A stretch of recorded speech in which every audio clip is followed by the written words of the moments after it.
গত কয়েক বছর ধরে ডোমজুড়ের চামড়াইল দক্ষিণ পাড়ায় একটি ঘরের মধ্যে শিশুদের অঙ্গনওয়াড়ি কেন্দ্র চলছে। ওই অঙ্গনওয়াড়ি কেন্দ্রে 3 থেকে 6 বছরের শিশুদের নিয়মিত খাবার দেওয়া হয়। গ্রামের গর্ভবতী মহিলারাও ওই কেন্দ্র থেকে খাবার নিয়ে যান। যে চাল ডাল দিয়ে খাবার তৈরি হয় তার মধ্যে ঠিক ঠিক করছে পোকা। অভিভাবকদের আশঙ্কা পোকা ধরা চাল ডাল খেয়ে যে কোনো দিন বাচ্চারা অসুস্থ হয়ে পড়তে পারে। কালো মতো কিরা ছিল, ওইগুলো দেখেছি, দেখে আবার ছেলে দেখিয়ে দিলাম দাদাকে। দাদা বলছে কি না এটা খেতে হবে না, কুকুরকে দিয়ে দিতে হবে।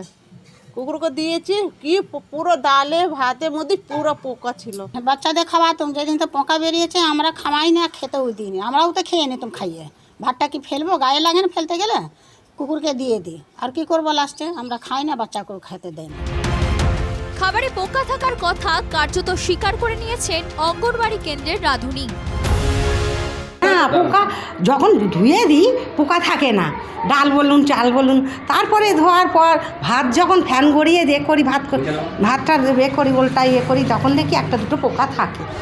অঙ্গনওয়াড়ি কেন্দ্রের শিক্ষিকার দাবি 2.5 মাসের চাল ডাল একসঙ্গে পাঠিয়ে দেওয়া হচ্ছে, তার জন্যই এই বিপত্তি। কোনো সময় চালে ডালে পোকা ধরতো না, এখন যেটা সিস্টেম হয়েছে 2.5 মাসের চাল একসাথে দিয়ে দেয়।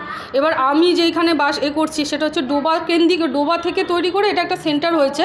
তো এখানে হয়তো স্যাঁতস্যাঁতে ওয়েদারের জন্য কি জানি না, তার জন্য হয়তো কিছুদিন রাখলে পরে, মানে মাসখানেক রাখলে কিছুদিন পরে চালে পোকা হতে থাকে। পুরো ঘটনার সরেজমিনে খতিয়ে দেখতে অঙ্গনওয়াড়ি কেন্দ্রে আসেন সুপারভাইজার।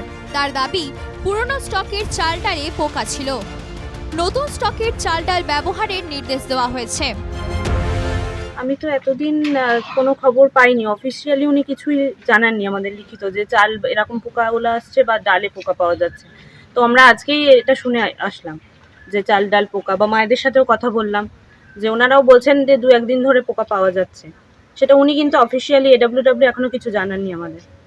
তো কি ব্যবস্থা নেবেন আপনারা? অবশ্যই এরপর থেকে তো দেখা হবে। আর উনি যেটা দিয়েছেন বলছেন আগের স্টকে ফ্রেশ স্টক এসেছে, যেটা একদমই পোকা ছাড়া, ডাল চাল সব দেখলাম।